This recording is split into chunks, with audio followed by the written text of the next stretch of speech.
You're listening to Growing Hope Conversations, the podcast from Growing Hope, a charity offering free therapy for children and young people with additional needs and support for their families. Join our host Bambi French as she welcomes guests who've been there, sharing real stories, honest struggles, and how churches can truly make a difference. Rachel, welcome to the Growing Hope podcast. How are you? I'm good. It's great to be here. I'm a big Growing Hope fan, so I'm looking Oh, forward to chatting today. well, you're in good company. Yes, I'm a big Growing Hope fan too. So, we're going to have lots to talk about today. Thank you so much for being part of the podcast today, and I know that what you're going to bring will inspire lots of people listening. Oh, no, it's So, fun. It's yeah. fun. Thank you for having me. Oh, well, it's good to have you. So, before we get started, then, can you just tell us a little bit about yourself, your life, who Rachel is? Yeah, so I'm Rachel. I live on the southeast coast in Eastbourne. I'm married to Andrew. He's a teaching pastor on staff at King's Church London. And we've got three kids. So we've got a 16-year-old called Zeke, a 15-year-old called Anna, and a 9-year-old called Sam. And our kids kind of, when they came to us, came with a different selection of additional needs. And a lot of our life is about navigating that. Our kids are all really different from each other. Our older two are on the autistic spectrum. Younger son is neurotypical, but we spend a lot of our time kind of working out how to wield these amazing gifts that God has given us. Yeah, amazing. Yeah, already a lot of people listening will relate to what you're saying. We'll have one, two, maybe more children with additional needs, and it's always nice, I think, to have those conversations with people who understand and they're going through the Mm, similar things, and mm. they can relate to that. So yeah, I suppose nobody really knows how their life is going to pan out from day one. But if you think back to 20-year-old Rachel, what would she think about what her life looks like now? I think she'd be really confused because I think 20-year-old Rachel definitely wanted to change the world. And at that point, I would have been studying international relations at university. And I probably would have seen my future on like a mission field, or abroad, or serving in an aid project, or working in something to do with human rights. And probably 20-year-old Rachel wouldn't have really known what autism was. Mm. And my only encounter, I would think, by that point with autism would be I had a part-time job while I was my way through uni, um, in a local A&E department. And I remember one morning this little boy coming in and he'd got a toy stuck on his arm and he was like flapping and jumping and his mum was doing a great job at trying to keep him calm. And I remember thinking, wow, this is really full on. And I'd never encountered autism or really thought about special needs or thought about additional needs in any way. So I definitely couldn't have anticipated what my life would look like now. I think I also couldn't have anticipated how joyful my life would look now Yeah, as well.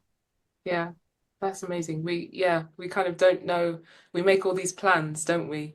And Oh then yeah. yeah, you realize that there's a different one for you. And it's interesting how you talk about, being in the mission field and doing all of those different things that you talked about. But I think it's also realizing that the mission that we have is in front of us.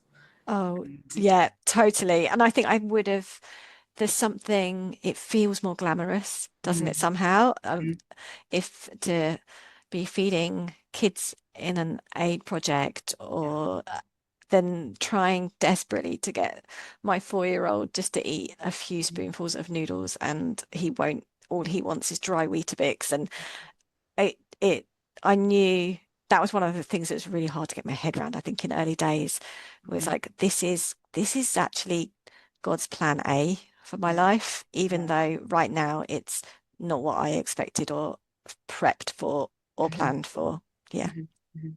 So your three children are, you said 16, 15, and 9? Is Yeah. that correct? Yeah. So you've kind of you're walking this journey, but you've been doing it for a little while now with Mm, your children with mm. additional needs. How can you talk to us about what that I guess what the journey has been like, the broad kind of brushstrokes of what the journey has been like. 'Cause Yeah. there's been many twists and turns and ups and downs, but yeah, talk to us about Yeah. your experience with kind of going through the diagnosis process and all of that. Yeah.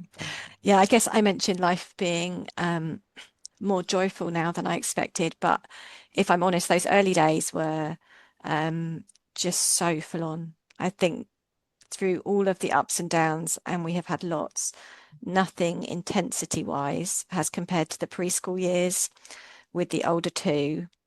I think those early days, in some ways, when our eldest was diagnosed, the first feeling that I had was probably relief because I had some answers. I couldn't work out why I was doing everything that my friends were doing, and it didn't work. I wasn't connecting with him in quite the same way, and so when he was diagnosed, I felt like, okay, relief. And I had a small community of friends at that point. I just met through a toddler group, which really helped me. And to some extent, I think at that point, I thought, oh, we'll have some of the experiences that we were going to maybe not have with Zeke, we would experience with Anna. So when Anna hit 2.5, and like Zeke had before, hit a really big developmental regression and went backwards for 17 months, losing almost all her skills. The grief in those early days was just, it was like these waves that would catch me unawares, and I had no warning that was coming, and I felt an overwhelming sense of grief. I didn't know anyone else at that point who had 2 kids with special needs, so I just felt really isolated. So I think that was the kind of intense period. Those waves of grief, they still come with teenagers, but they are way less frequent than they were in those early years. And I'm generally more prepared for them. I can kind of see them coming now. But I think kind of I look back at the intensity of particularly of the preschool years and think I don't know quite how we got through that. It was really tough. And it's only probably recently that sometimes things still make me cry a lot, but they make me laugh now too. Whereas I don't think they made me laugh so much in those early years. Early days, yeah. And I suppose 15, 16 years ago, there was information, but not as much. There weren't as many kind of groups, the groups that you see now that where you can get that support. It was still kind of in its early kind of phases of these groups popping up where you could get that support. And I was so lucky to make friends. I mean, the friends that I have made have been one of the unexpected treasures of this whole like life journey so far, because we are often people who we might not have been friends in other contexts, but we have this really strong bond. And to be able to go through life with other people who know a little bit what it's like, and who you can text and tell them my kid just ate a whole block of butter, or whatever it is that day, then that's a real godsend. Yeah. And I'm just thinking about when you talked about the waves of grief that you felt, during that time. I'm interested to know, did you understand what that was? Or did you just what was that feeling like? Because we talk a lot about the grief cycle in our When Dreams Change course that we run for parents through Growing Hope, and recognizing grief is, I think it's part of the process, recognizing that you're grieving something that you maybe felt that you lost. Did you understand what that was at the beginning, or is it something that you've learned over time? I think I was really lucky to have a mum with a much older child at that point kind of take me under her wing and walk me through a few of the elements of those early years. But I think yeah, it's hard to see. Looking back, I remember thinking about the 5 stages of grief, and I remember the friends that helped and the friends that didn't. And I was lucky. I had more friends that helped than didn't.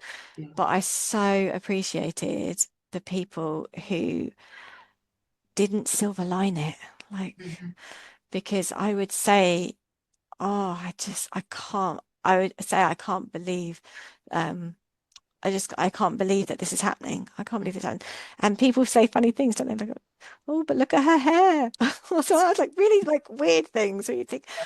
just don't silver line me in this moment. Just sit with me in my grief and go, like, I had a kid that a year ago could talk, and I now have a kid that doesn't talk. That's really hard. And I think in those early days, I actually found the miracle stories quite hard Mhm. because, sometimes people tell, I know they tell you the miracle breakthrough stories to encourage you, but there are no guarantees. And so Yeah. it kind of felt like it sometimes got my hopes up, or it made me think there was a silver bullet and I hadn't found it yet. And if I was just able to find the like Mhm. the drumming session or the horse therapy or some, Mm. find my kid's breakthrough, that would Mhm. change everything. And I think I think there's nothing you can do to go through grief apart from really to go through it, Mm. and kind of you wait and you hold on and you hope. Mm. Mm. Um, Mhm. but yeah, like I say, I am really grateful. I think now there are certain days when I know I'm going to struggle a little bit on Christmas Day. I know I'm going to struggle on birthdays. I'm probably going to struggle next year when my friends' kids go to prom Mhm. and Anna doesn't go to prom. That's Yeah. going to be really tough, but I can steel myself for it. Whereas when you're just learning at the very beginning, you can't, and that's really tough. That is tough, yeah, and people, lots of people will resonate with that. I just want to touch on that idea of that you're talking about, around the miracle stories, because Mm, this whole, there is that narrative that can go on within church around faith and mm, healing, and people with disabilities or mm. additional needs, it gets very confusing, doesn't it, for people? And Yeah, it's quite a difficult um, subject to deal with sometimes. yeah, I've said to you, and people who know me will know that I'm visually impaired, and actually coming from a Christian background and an African family, and that there's a heavy kind of focus on healing right, in everything that's wrong. You right. go to all the prayer meetings, you go to all the healing services, and you come out and it hasn't happened for you. You've watched Yeah, everybody, other people, yeah, and you think, was there something wrong with my faith? Is there something, yeah. that I haven't done? So how did you navigate that? Because I think even now, after all these years, I still have a bit of like, do I want to go to that Mm. healing service really? I'm good. But what advice would you give to those listening who are trying to navigate that process and the tension between faith and Yeah, disability healing and all those yeah, kind of things? yeah. And I think particularly around autism. So our daughter had epilepsy as a baby and things, and um I felt I felt okay about people praying for her for healing for epilepsy. With autism, it felt really hard because I was like, this is really entangled with their personality, their Mhm. strengths, Mhm. and their gifts as well. And it really helped me. And I discovered this passage in Isaiah. It always gets read out at Christmas. I think it's Isaiah 9, but I might have got it wrong. It's about him being Prince of Peace, wonderful counselor. And it says, of the increase of his government, there will be no end. And it just gave me this little way to pray for them about their minds, of going, I'm Mhm. not asking, I don't feel like I'm going in praying for um, healing from their autism. But what I want to see is I want to see an increase of his government in their minds. I want to see an increase of peace and a sense of order where there's chaos that's causing them stress and distress. I want to see whatever it looks like in their context, through their personality. I want to see an increase of his government and an ever increasing peace in them. I Yeah. want his kingdom to come in Yeah. their bodies, and I want his kingdom to come in their minds. And that kind of helped me in praying for them. And Mhm. it also helped me realize that I think it's in Ephesians when you talk about um that I think Paul's praying for the churches and he's saying, would you give them power in their inner being Mm. to grasp how much you love them, even though it is beyond comprehension. And I was thinking at the very beginning that Anna and Zeke were so different from me that we had nothing in common. And that passage helped me as well, because I thought, no, I can't comprehend God's love either. Yeah. Like, they can't comprehend God's love, but I can't comprehend God's love either. We both need help comprehending God's love. Yeah. So I can totally pray Ephesians 3 over them. And so just a couple of passages I think have helped, help me, navigate that. I think with regression, it was different. Hmm. The I think there was this Spurgeon quote that was going around, and I heard it, and it made me really angry at the beginning, because it said, "I've learned to kiss the wave that throws me on the rock of ages." And I was really angry when I read it, because I was like, I'm not kissing any wave of Yeah. regression. Like, that's just all bad. Mm. And I still wouldn't say I wake up every morning and kiss that wave of regression. I don't. Mm. But I am getting close to seeing, wow, God's kindness and the joy that's come through breakthrough and the joy that's come through complexity in Yeah. their lives as well. Yeah, absolutely. I think, yeah, I think so many people are going to be so blessed by what you've said, that actually, whatever context or situation they find themselves in, that, that I guess traditional sense of healing, like, you can't see, now you can see, you can't speak, now you can speak, you can't hear, now you can hear. Actually, it goes way deeper than that. Yeah, As you yeah, say, the piece of, the innermost being it surpasses being able to hear and see and speak. yeah, yeah, That the God who made you, yeah, it still dwells within you. The Spirit yes, dwells within you, and yeah, that is something, where I've got to now, where I just remind myself, I am his masterpiece. He says I am his masterpiece. That means I'm perfect in his sight. mm, He made mm, there's no mistake been mm, made. He formed me and he made me, and yeah, whether I get full sight back or not, whether my friend's child learns to speak again, or whatever, it doesn't take mm, away from the power yes, that God has placed in me, and what yes, what can be done through me yeah, without all of these things that the world says makes you perfect, if you can yeah. see and you can hear and you can speak. So yeah, And the fact that he knows you and that he knows them completely. Like, I feel very far removed, particularly from Anna. So Anna doesn't, she hasn't regained many of many of the skills that she lost at 2 didn't Mhm, come back. mhm, And they did for our son, but mhm, they didn't for her. One of the skills our daughter lost was the ability to sing, and that's something as yet that hasn't come back. Uh, but I do know that I will hear her sing. mhm, It's just a question of when. I mhm. don't know when that is for our son. He also lost the ability to sing, and then that ability came back. Yeah, Um, and it's kind of where do we stop measuring? And I think one of the beautiful blessings, when you put your faith in Jesus, you have this eternal hope. yeah. You have this eternity to look forward to, Mhm, which I'm grateful for. I'm grateful that he knows why she's having a meltdown when I don't know why she's having a meltdown. mhm. And because I know him, I'm only ever 1 degree removed from her. And that brings me some comfort. That's great. A lot of parents who kind of go through, life and the challenges of raising children with additional needs, they get to a point where they feel, I guess, strong enough, or they feel a sense that they need to give back, or to help Mm, other parents come through. mm, Now, I know that you have written a book, yeah, which kind of, is along those lines, to help parents do just that. So can you yeah. talk to us about the book? Yeah, I feel like the book should come with a health warning because it was written when things were really raw, Yeah. and it is quite raw.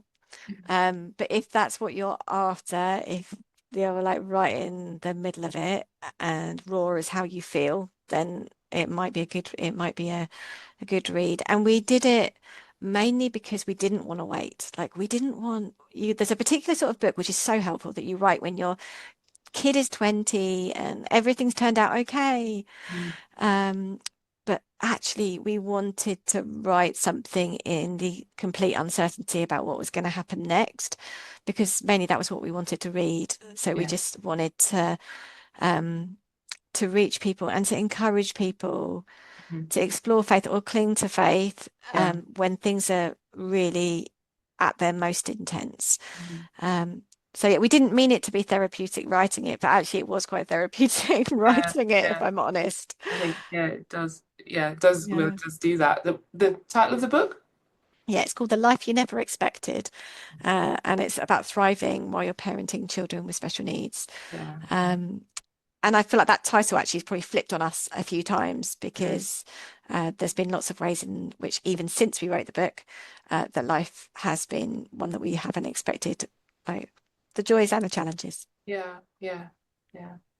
And I think, it's life, isn't it?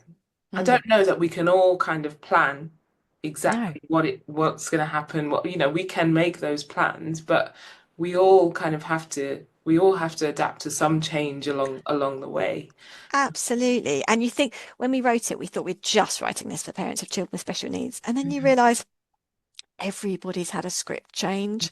Yeah. Everybody, like it's something, it's cancer, or it's bereavement, or it's early Yeah. onset dementia, or it's I don't know what it is, but everyone's living in a script change. Yeah.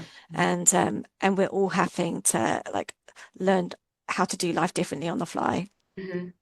Absolutely. Where can people get the book?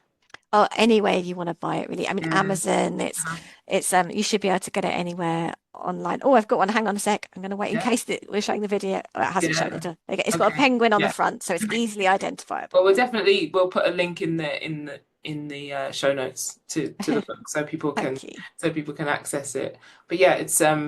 Have you had really good feedback about the book? Have you had what kind of response have you had?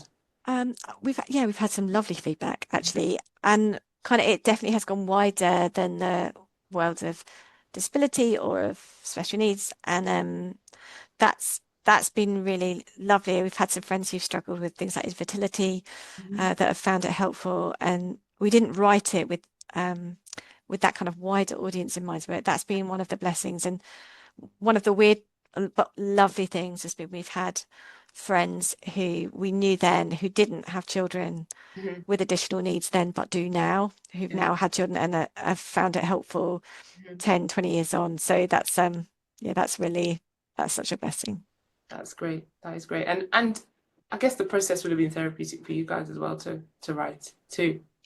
Even though, Yeah. you say it was very raw and it was the time when you were probably going through the deepest part of this whole thing. Mm, But yeah, I guess that therapeutic for you too. And just coming back to the When Dreams Change course, when we start to look at how parents mm, can take time for themselves and maybe use the gifts and skills that they have, I think, not everybody will go off and write a book, but actually you took the skills that you have in writing and have done that. But there are lots of different ways that people can express and help others at the same time.